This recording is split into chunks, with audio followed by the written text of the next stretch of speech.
Selamat datang ke Highcom Diecasting Lean Six Sigma Yellow Belt Certification Program. Hari ini kita nak belajar kitaran Plan Do Check Action. Apa itu kitaran Plan Do Check Action? Kitaran PDCA. Ia dikenali sebagai kitaran Deming. Diambil sebenarnya nama W.E. Deming, di mana metodologi ini cuba menjelaskan kepada anda 4 fasa penting, iaitu Plan, Do, Check dan Act. Yang perlu dilakukan secara sistematik demi memastikan peningkatan berterusan dapat dicapai sepenuhnya. PDCA, Plan, Do, Check, Act, merupakan satu metodologi yang digunakan oleh syarikat-syarikat dan organisasi-organisasi sebagai satu sistem penambahbaikan yang berterusan. Fasa-fasa PDCA ini akan menunjukkan kepada anda jalan untuk meningkatkan kualiti sesuatu proses ataupun produk. Ianya digunakan dalam memudahkan penyelesaian masalah, mengurangkan kecacatan produk, meningkatkan kecekapan dan mengurangkan risiko. Kitaran PDCA tidak akan tamat setelah anda sempurnakan keempat-empat fasa tersebut. Malah anda perlu mengulanginya semula dari fasa pertama. Apabila kitaran ini diulang secara berterusan, maka penambahbaikan yang berterusan akan berlaku. Jika PDCA ini digunakan di dalam syarikat anda akan dapat menilai dan memantau aktiviti syarikat dari masa ke semasa dan akan dapat melihat elemen-elemen penambahbaikan dan peningkatan dimasukkan ke dalam syarikat anda. Bila kita nak gunakan kitaran PDCA, baiklah kita gunakan kitaran PDCA bila saja kita ada projek baru. Kita mulakan projek penambahbaikan baru, membangunkan reka bentuk baru atau penambahbaikan proses, produk ataupun perkhidmatan. Proses kerja yang berulang-ulang, merancang pengumpulan dan analisis data untuk mengesahkan punca masalah, melaksanakan sebarang perubahan, bekerja ke arah penambahbaikan berterusan. Sekarang kita nak lihat di Toyota bagaimana cara mereka menggunakan PDCA. Di Toyota, PDCA dipecahkan lagi kepada langkah-langkah yang lebih kecil. Ada 8 langkah-langkah yang lebih kecil. Kita akan bincangkan nanti. Jadi fasa Plan, Do, Check dan Act di Toyota dibuat sebegitu rupa. Kita akan cuba ikut contoh Toyota. Tapi kenapa kita nak ikut contoh Toyota? Yang pertama, ini adalah cara fikir orang global. Bukan saja Toyota, malah banyak industri, banyak orang global telah menggunakan cara yang sama. Jadi ia merupakan amalan best practice, amalan terbaik. Pepatah barat mengatakan anda tak perlu mencipta semula roda. Jika dah ada cara yang terbaik di depan mata kita, maka kita gunakan. Sekarang kita nak lihat dengan lebih dalam bagaimana cara Toyota digunakan. Jadi kita nak gunakan cara Toyota ini sebagai checklist dalam kerja seharian kita. Kita akan melakukan penambahbaikan proses, penambahbaikan tempat kerja kita dan kita merancang menggunakan kitaran Plan, Do, Check Action, Plan, Do, Check, Act. Jadi seperti yang dibincangkan tadi, Toyota telah memecahkan lagi, membuat langkah-langkah yang lebih terperinci untuk setiap fasa. Sebagai contoh, fasa rancang, fasa plan, ada 5 langkah, fasa do, fasa check, fasa act, setiap satunya satu langkah. Jadi 5 langkah di fasa plan, setiap satu langkah di fasa do, check dan act. Jadi semua ini kita akan bincangkan lanjut nanti. Sentiasa kita akan lakukan kitaran PDCA ini setiap masa. Ia merupakan satu proses pengulangan yang tiada hentinya. Bila kita sudah buat satu proses, satu kerja, satu projek, kita akan review berulang-ulang kali supaya kita dapat hasil yang terbaik. Jadi kita perlu ulang kembali keseluruhan fasa agar kita dapat berjumpa, agar kita dapat bertemu dengan lebih banyak lagi penambahbaikan yang berterusan apabila kita mengikut plan, do, check dan act. Sekarang kita nak bincangkan terperinci cara nak gunakan cara Toyota ini sebagai checklist dalam kerja seharian kita. Okey, dalam fasa plan, rancang, okey, ada langkah-langkah yang terperinci. Okey, langkah pertama ialah menjelaskan masalah. Okey, prosesnya untuk menjelaskan masalah ialah jelaskan matlamat akhir kerja ataupun proses kita. Jelaskan situasi ideal dan situasi semasa. Buat visual jurang antara situasi semasa dan situasi ideal sebagai contoh. Okey, sebagai contoh OEE Global sebagai ideal, ya. Dan kita di sini. Jadi kita cuba buat satu visual. Inilah jurang ataupun gap perbezaan kita dengan orang global. Okey, langkah seterusnya, langkah kedua ialah pecahkan masalah. Okey, bagaimana caranya? Gambar. Ya, yang pertama ialah gambar. Pergi lihat prosesnya, pergi lihat di mana masalahnya. Proses di mana, bagaimana. Yang kedua, kita nak pecahkan masalah. Jelaskan masalah berdasarkan fakta di gambar. Apa yang kita lihat di gambar tadi, kita rekodkan dan kita nak perjelaskan lagi. Susun masalah kerosakan ikut keutamaan. Okey, masalah yang kita jumpa di gambar tadi, kita nak susun dan kita nak pecah-pecahkan dia. Kita ada satu masalah yang besar, sebagai contoh, downtime. Okey, kita nak pecahkan downtime tersebut. Apa masalahnya? Masalah pertama, kita lihat dari segi man, machine, material dan seterusnya. Jadi itulah maksud kita pecah-pecahkan masalah. Okey. Yang ketiga, kita nak tetapkan sasaran. Di langkah seterusnya ialah tetapkan sasaran. Kita nak buat komitmen sasaran kita. Kita nak set satu target yang boleh kita ukur. Sasaran yang konkret dan juga mencabar.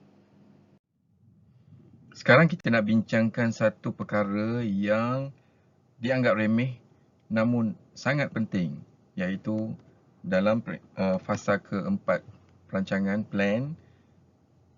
Langkah keempat, analisa punca masalah.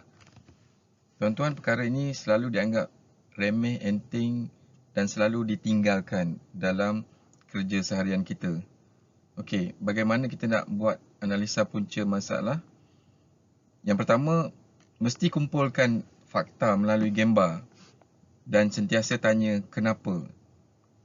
Okey, ada banyak nama untuk analisis punca masalah ini. Ada dipanggil YY analysis, analisis YY, 5Y, 5Y, analisis tulang ikan, root cause analysis. Bagaimanapun semuanya merujuk kepada perkara yang sama. Kita nak mencari, nak menganalisis apa punca masalah. Jika kita tidak jumpa masalah, punca masalah, kita akan repeat, kita akan ulang kembali masalah tersebut di masa akan datang. Jadi ini sesuatu yang kita tidak mahu dan kita tidak boleh benarkan berlaku. Okey, apabila kita telah gambar, kita teliti kejadian, fenomena yang berlaku. Kejadian yang berlaku adalah fenomena, ya. Dia bukan punca masalah. Jadi kita teliti fenomena yang berlaku dan kita fikirkan apa kemungkinan punca masalah tanpa dimasukkan sebarang prasangka. Kita tak perlu nak sangka apa-apa. Semuanya berdasarkan fakta. Apa yang berlaku sebenarnya di gambar. Dari situ kita akan dapat, insya-Allah kita akan dapat nyatakan apa punca masalah.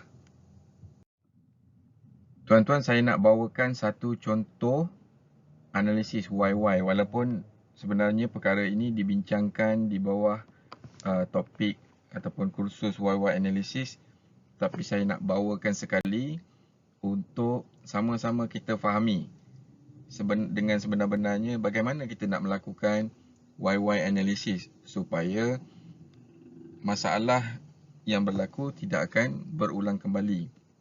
Sebagai satu contoh di sini ya. Okey, kita ada masalah apa? Masalah defect ataupun kecacatan part kita terlepas ke pelanggan. Okey, kita mulakan dengan gambar.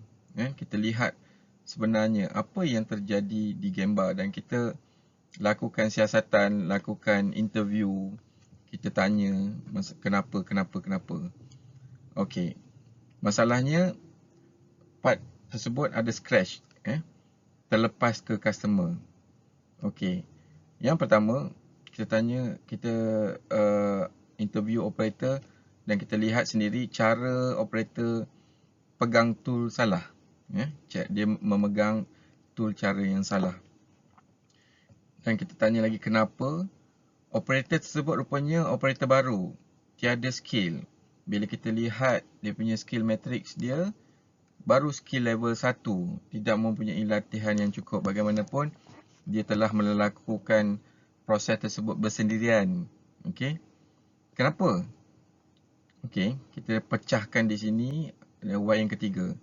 Kenapa berlaku operator yang baru dimasukkan dan membuat proses tanpa perhatian? Oh, rupanya pada hari tersebut kedatangan kurang daripada plan. Okey. Dan ada lagi yang kedua. Kenapa berlaku tiada leader di situ, tiada pemantauan team leader. Sepatutnya team leader memantau operator baru operator baru terutamanya yang baru ada skill level 1 mestilah dipantau. Kalau tak ada leader pun backup manpower ataupun trainer. Okey. Kenapa skill level 1 training tidak dapat dilaksanakan? Tiada training yang berlaku untuk operator skill 1 ni.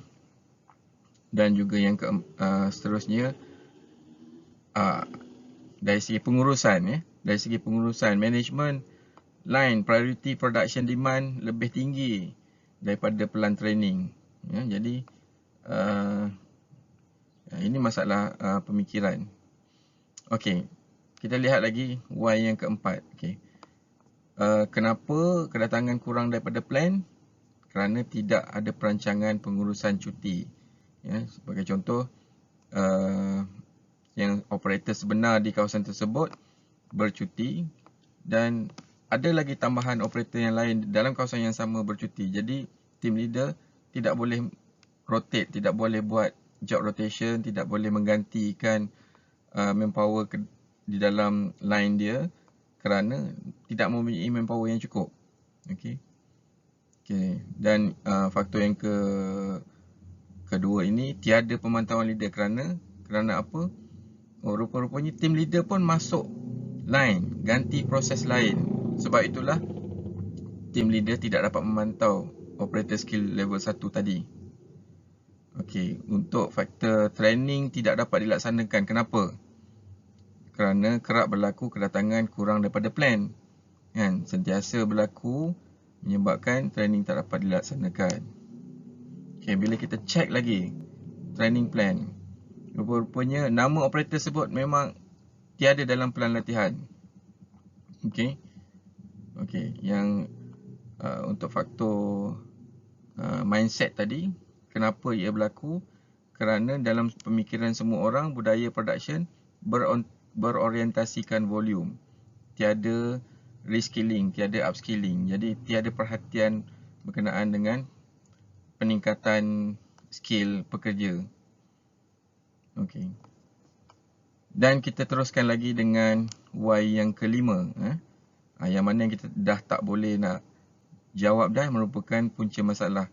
Contohnya yang Y yang keempat ni, tiada perancangan pengurusan cuti. Okey. Leader masuk line. Kenapa leader masuk line?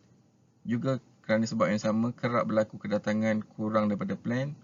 Kenapa dia berlaku? Sebab tiada perancangan pengurusan cuti. Jadi tiada perancangan pengurusan cuti merupakan satu root cause, punca masalah. Okey, kerap berlaku kedatangan kurang daripada plan, sama juga. Tiada pengurusan cuti. Okey. Ini dah root cause, nama operator missing, terlepas pandang. Nama operator tersebut tiada dalam pelan latihan. Ini root cause. Okay. Dan juga budaya berorientasikan volume ini dari sudut management, pengurusan. Pengurusan merupakan root cause. Jadi, bila kita buat dengan teliti siasat apa yang terjadi sebenarnya di game bar, kita akan dapat jumpa banyak masalah. Bila ada banyak masalah, kita akan tackle, kita akan buat tindakan pembetulan untuk membetulkan kesemua masalah-masalah tersebut. Okay? Sebagai contoh, tindakan pembetulan yang dicadangkan oleh pasukan ini ialah yang immediate countermeasure.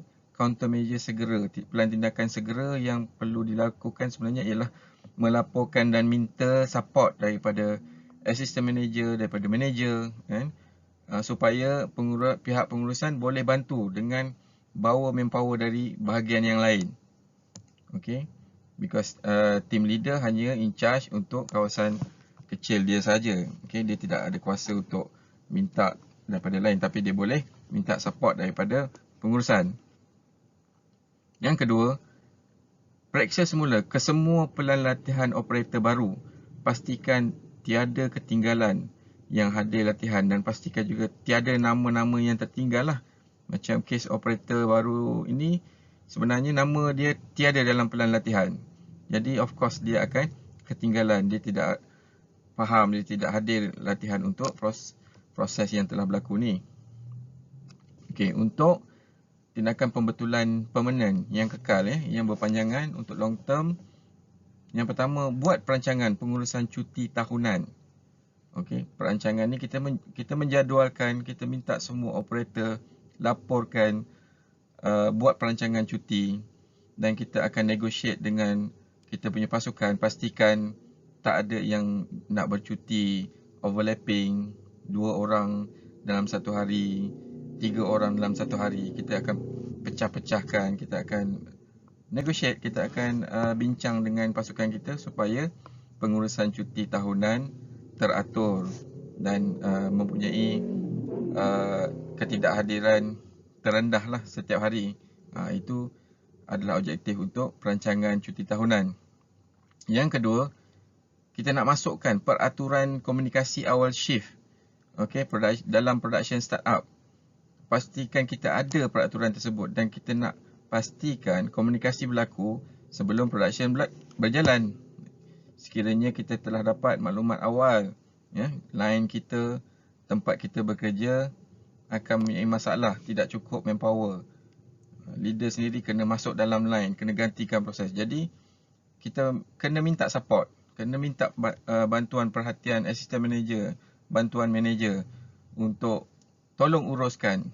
Disebabkan oleh leader masuk ke dalam proses, melakukan proses, maka tiada siapa yang akan uruskan kawasan tersebut. Jadi, tugas dan tanggungjawab leader tersebut ialah melaporkan, meminta bantuan kepada foreman, kepada assistant manager, kepada manager. Jadi, peraturan komunikasi ini mesti berlaku dalam production startup. Kita nak laksanakan satu peraturan komunikasi. Yang ketiga, kita nak siap sediakan pasukan manpower gantian. Jika kita sudah communicate pun, manager, pengurus tak dapat nak mencari manpower gantian daripada kawasan lain. Jadi untuk keseluruhan company mesti ada satu pasukan manpower gantian yang ada basic skill yang telah pun dilatih. Sebagai contoh, untuk high communication kita ada tim wataniah, yang telah melakukan basic skill training. Dan kita nak adakan peraturan proses gantian. Sekiranya berlaku, bagaimana peraturannya, bagaimana komunikasinya, siapa yang in charge, bila dia akan terjadi. Jadi semuanya dimasukkan dalam peraturan proses gantian. Yang keempat, kita nak review, semak balik perancangan latihan. Perancangan latihan mingguan, bulanan, tahunan.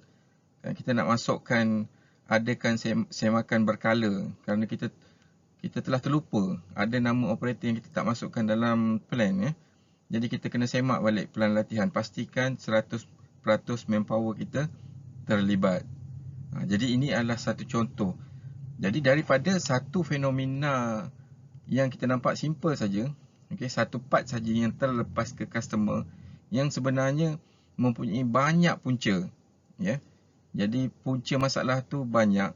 Jadi setiap satu punca masalah kita adakan tindakan pembetulan. Okey, cuba anda bayangkan sekiranya kita melakukan keseluruhan tindakan pembetulan tersebut, adakah masalah ini akan berlaku lagi?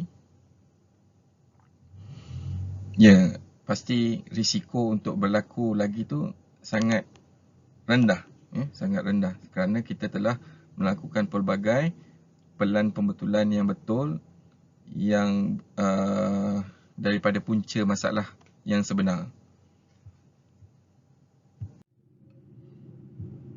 Jika kita perhatikan secara keseluruhan, mungkin ada lagi perkara yang kita tertinggal daripada analisis ini, iaitu proses pertukaran, proses perubahan, changing point setiap hari. Bila kita tukar operator baru, ini adalah sebahagian daripada changing point, proses perubahan di dalam line production kita setiap hari. Okay, jadi tiada peraturan ataupun bagaimana kita nak uruskan changing point. Okay, ini tak dibincangkan dalam analisis ini. Itu pun ketinggalan. Jadi anda yang belajar slide ini, okay, dapat mengembangkan lagi apa yang anda tahu, apa yang keadaan ideal yang sepatutnya berlaku. Semua kita dapat tumpahkan, curahkan dalam melakukan analisis YY. Seterusnya kita sambung balik kitaran plan do check act, okey, PDCA. Masih dalam fasa plan, okey, langkah yang kelima. Apa langkah yang kelima? Iaitu tindakan yang boleh diambil untuk mengatasi masalah. Okey, tindakan sementara dan tindakan kekal. Sentiasa kita kena fikirkan tindakan yang diambil ada dua, tindakan sementara dan tindakan yang kekal. Jadi prosesnya bagaimana? Prosesnya ialah kembangkan seberapa banyak langkah-langkah pencegahan yang mungkin. Okey, seperti yang kita dah bincangkan dalam contoh tadi, kita dah kembangkan ya. Dari satu fenomena masalah, bila kita buat analisis yang betul, kita akan mengembangkan masalah tersebut kepada pecah-pecahan masalah. Okey. Pilih langkah pencegahan yang paling tinggi nilai tambahnya. Okey. Jadi dalam memilih langkah yang paling tinggi nilai tambah ni, kita tetapkan, okey, kita tetapkan prioriti kita, keutamaan kita mengikut apa faedahnya, keberkesanannya, tenaga manusia, kos belanjawan dan juga risiko. Ini merupakan perkara-perkara yang logik untuk kita buat penetapan bagaimana kita nak susun prioriti, kita nak pilih prioriti yang tertinggi lah. Jadi ini adalah penilaian dia, cara macam mana kita nak menilai. Okey, yang ketiga, kita nak membina kata sepakat dengan semua orang lain, dengan semua team member yang terlibat. Okey. Yang keempat, kita nak buat langkah pencegahan yang jelas dan konkret. Okey. Yang kelima, okey, untuk tindakan sementara. Tindakan sementara adalah penyelesaian situasi yang tidak diingini yang sedia ada atau mengembalikannya kepada keadaan normal hanya untuk tempoh masa yang tertentu yang ditetapkan. Jadi tindakan sementara ni tidak membetulkan punca masalah bagaimanapun, dan dia tidak akan bertahan lama. Okay, ia hanya untuk mencapai atau mengembalikan line kita kepada keadaan normal sahaja. Jadi okey, dan kita masuk ke tindakan yang keenam, iaitu tindak balas kekal.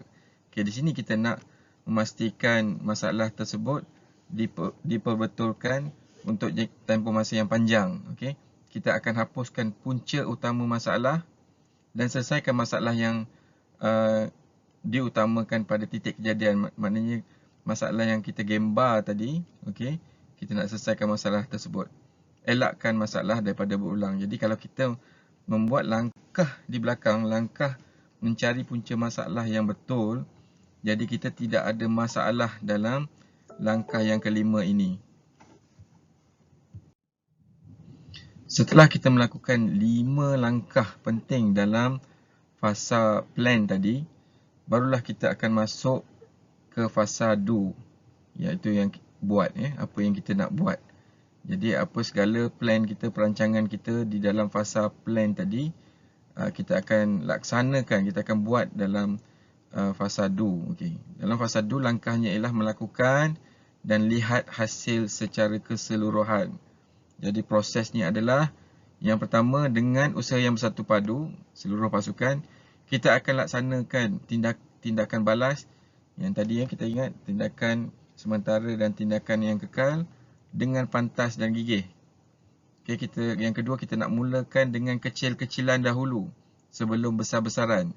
Okay, sekiranya perubahan ataupun proses yang kita nak buat tu melibatkan keseluruhan kawasan, keseluruhan production kita, kita mesti mulakan dengan kecil-kecilan dulu. Ini kita panggil model line, pilot trial ataupun macam-macam lah namanya.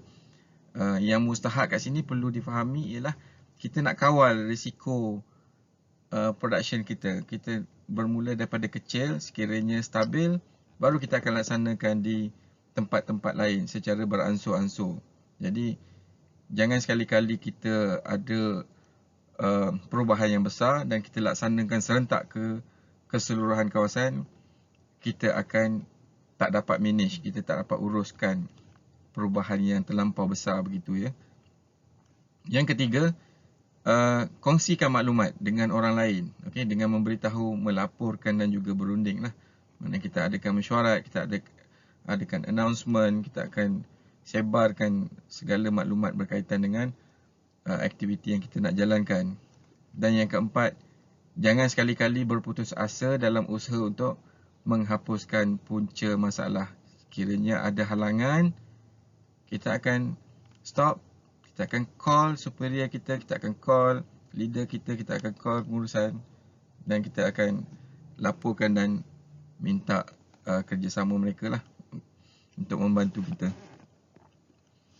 Dan seterusnya barulah kita akan masuk ke fasa check, iaitu semak. Okay, bila kita dah lakukan, dah do, kita check. Jadi langkahnya ialah penilaian proses dan juga penilaian hasil dia. Okay, apa yang prosesnya, yang pertama kita nak nilaikan apa keputusan dan proses. Kita nak kongsikan dengan semua ahli yang terlibat. Okay, penilaian kita mestilah daripada 3 perspektif. Okay, kita nak lihat penilaian kita, result apa yang kita buat tu dari sudut pelanggan, dari sudut syarikat, dan kita nilaikan dari diri kita sendiri. Okay, yang sejujurnya apa pendapat kita, walaupun pendapat kita itu mungkin bercanggah dengan perspektif pelanggan dan juga perspektif syarikat. Okay. Yang ketiga ialah fahami, kita nak faham sebab apa yang kita buat tu berjaya ataupun gagal. Okay. Berjaya, kita faham kenapa ia berjaya, dan juga kalau sekiranya gagal pun kita nak faham juga kenapa ianya gagal. Okay, kita visualisekan. Kalau kita berjaya, kita adakan, sebagai contoh, kita visualisekan apa yang kita dah buat tu mencapai sasaran. Okay, kita berjaya. Okay, tapi sekiranya result kita, pencapaian kita kurang daripada sasaran, kita gagal, kita visualisekan supaya ianya jelas. Jadi yang key point dekat sini, kita nak faham sekiranya berjaya apa sebabnya, sekiranya gagal apa sebabnya. Sebab tanpa memahami, kita tidak akan dapat improvekan di masa akan datang. Sekarang barulah kita masuk ke fasa act. Okay, fasa bertindak.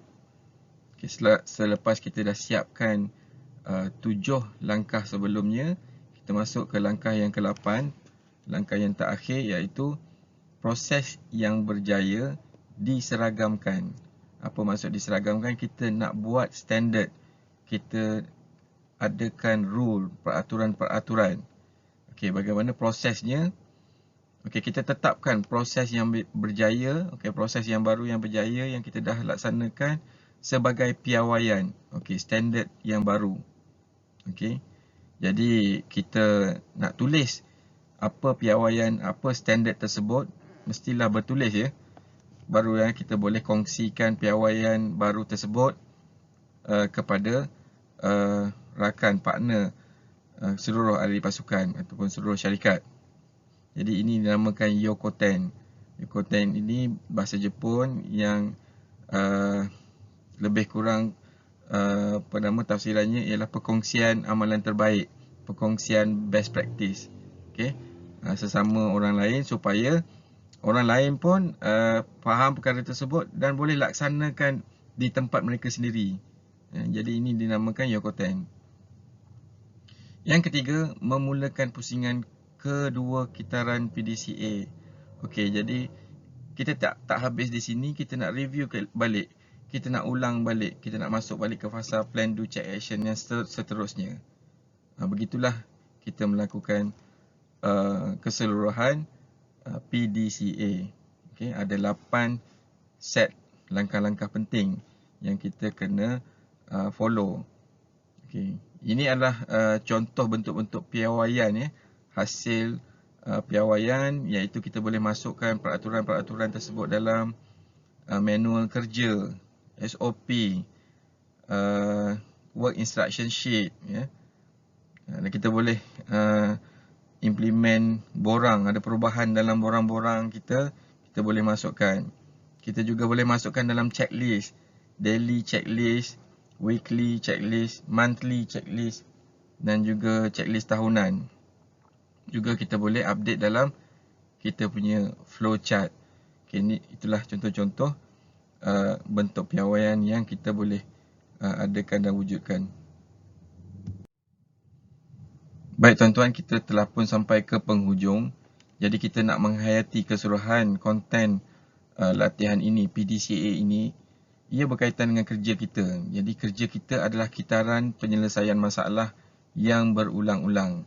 Jadi tuan-tuan, anda, saya, kita telah dipilih Allah Ta'ala untuk bekerja di sini untuk menyelesaikan masalah. Okay? Dan masalah berlaku berulang-ulang kali. Jadi kita menggunakan metod, kita menggunakan cara yang betul untuk menyelesaikan masalah.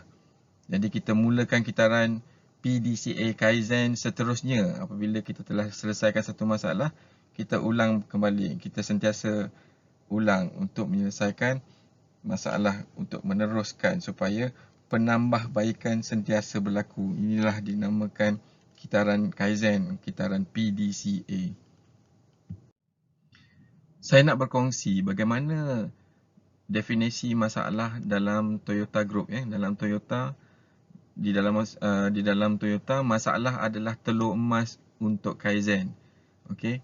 Mereka sentiasa nak mencari masalah kerana maksud telur emas ini adalah peluang, opportunity.